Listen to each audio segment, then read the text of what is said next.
Mulai. Assalamualaikum warahmatullahi wabarakatuh. Sebelumnya, perkenalkan kami dari kelompok 1 Bioinfor Susulan Objek Uniprot. Eh, pada kelompok kami ada 4 anggota, yaitu saya sendiri, Unik Arya Muharani, Lira Dwinov Ovalia, Alia Rizda Afifa, dan Wahida Lisan. Yang pertama itu kita akan menganalisis protein dari TP53. Eh, langkah pertamanya yaitu kita search web Uniprot di Google. Lalu pertanyaan pertamanya, berapa jumlah total database dan protein dan natural varian. Kita klik websitenya ini.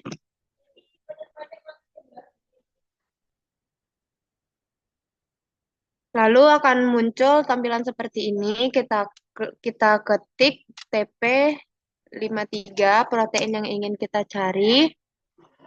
Lalu di sini kita mengetahui protein database-nya itu ada 85.715 database. Dan untuk natural variannya, eh, kita klik bagian customize column, lalu kita klik bagian sequence,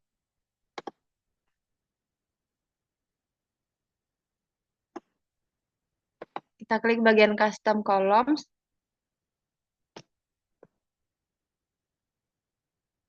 kita klik yang sequence, lalu kita klik yang bagian natural varian, lalu kita klik save. Selanjutnya, pada sebelah kanan tabel ini akan kita ketahui, akan kita dapatkan natural variannya dan juga posisi-posisi pada posisi gen berapa. Ada posisi gen yang ke 353, posisi 412, 648, dan lain-lain. Pertanyaan yang keduanya yaitu apa nama protein dan gen dan organismenya.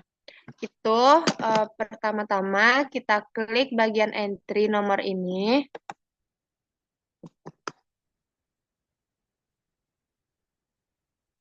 Lalu akan muncul tampilan seperti ini, di mana nama proteinnya itu TP53 binding protein 1, nama gennya itu TP53BP1, organismenya itu ada Homo sapiens atau human.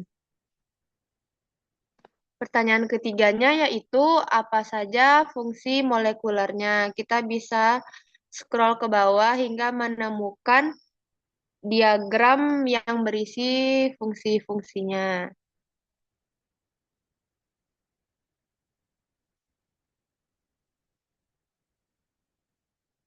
Seperti yang di layar ini, fungsi dari molekulernya itu ada DNA binding transcription factor activity, RNA binding, catalytic activity, signaling receptor, dan masih banyak lagi. Akan dilanjutkan oleh rekan saya. Baik, selanjutnya yaitu pertanyaan keempat yaitu fungsi pada proses biologis yang dimana di sebelah fungsi molekulernya itu kita juga dapat mengetahui fungsi pada proses biologisnya itu pada biological process yang dimana fungsinya itu seperti proses sistem imun, lalu proses karbohidrat metabolik, proses DNA metabolik, proses lipid metabolik, dan lain-lainnya. Lanjut, setelah itu kita melihat subcellular location-nya, yang dimana untuk melihat subcellular location-nya itu terletak pada subcellular location pada bagian kanan, kita klik, lalu langsung terlihat dari protein ini subcellular location-nya itu terletak pada nukleus dan kromosom. Baik, selanjutnya yaitu struktur protein yang dimana kita klik struktur pada bagian kiri, Nah, setelah itu kita dapat melihat struktur pada protein ini seperti berikut. Selanjutnya akan dijelaskan oleh rekan saya. Nah, selanjutnya itu penyakit apa saja yang terkait pada protein TP53 ini. Kita bisa klik bagian kiri disease dan varian. Mungkin bisa di-scroll.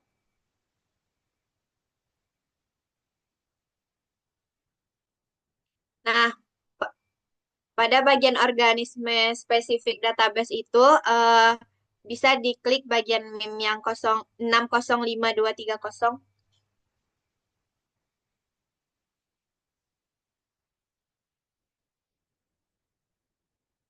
Nah, pada protein ini penyakit yang terkait cuma ada satu, yaitu tumor protein P53 binding protein 1. Nah, pada bagian bawahnya itu terdapat keterangan serta fungsi-fungsi yang terdapat pada penyakit yang terkait pada P53 ini.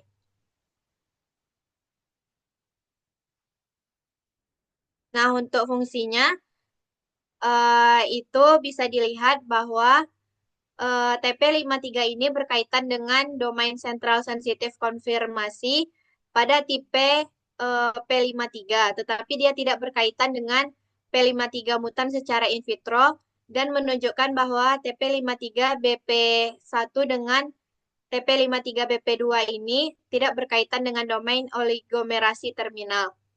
Eh, Soal selanjutnya,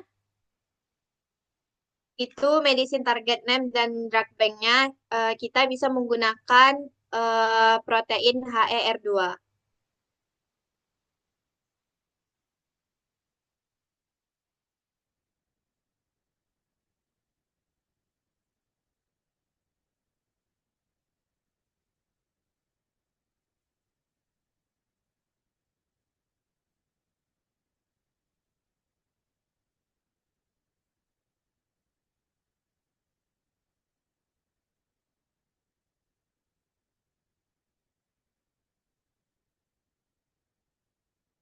Nah, bisa dilihat pada bagian disease dan varian. Scroll hingga menemukan chemistry.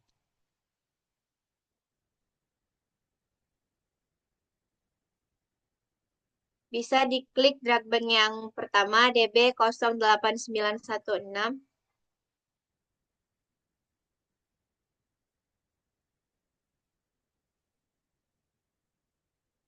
Nah, pada drug bank ini kita bisa melihat genetic name-nya, association number, struktur obat, dan chemical formula. Bisa di-scroll. Nah, untuk generic name-nya itu ada afatinib, drug bank association-nya DB08916, scroll hingga struktur. Bisa teman-teman lihat sendiri strukturnya. Dan semikal formulanya C24H25C1FN503.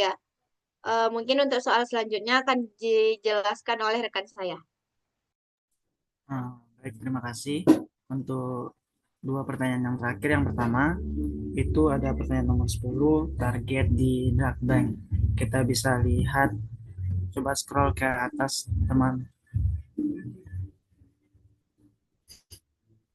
Nah, bisa kita lihat di bagian paling samping itu ada target nomor 3, bisa diklik.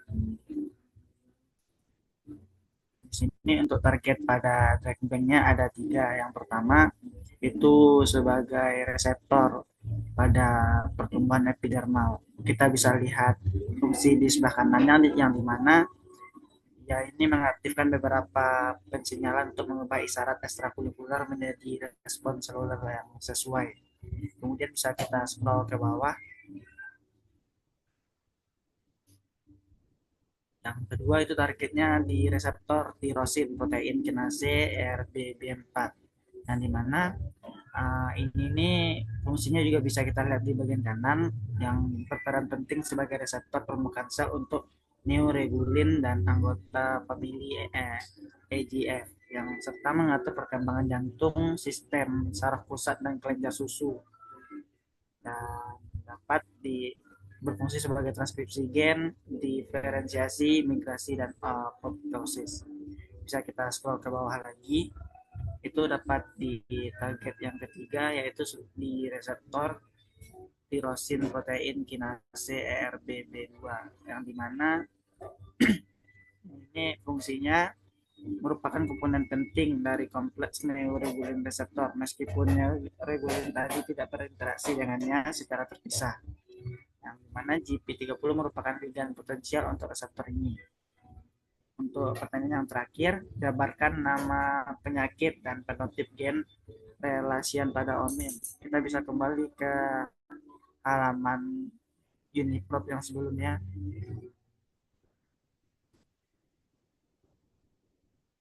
Di web yang sebelumnya, yang di sebelah kiri. Oke. Nah, kita bisa pergi ke disease and variant, scroll ke atas.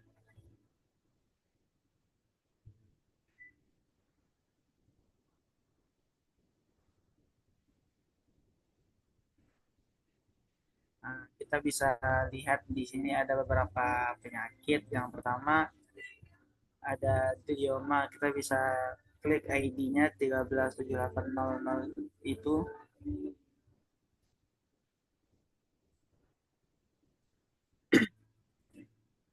Di sini kita bisa melihat fenotip gen relationship-nya teman-teman. Kemudian bisa kembali ke halaman sebelumnya. Bisa scroll di bawah lagi. Ini ada penyakit ovarian kanker. Kita juga bisa klik ID-nya. Di sini juga telah dilihatkan penotip gen relationship-nya. Kemudian kita bisa kembali ke halaman sebelumnya, yaitu pada penyakit lung cancer. Kita bisa klik ID-nya.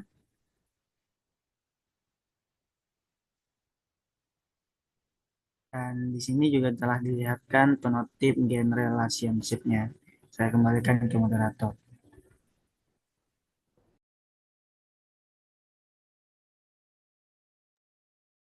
Baik, cukup sekian penjelasan mengenai protein TP5 dari kami. Apabila ada kesalahan mohon dimaafkan. Semoga ilmunya bermanfaat.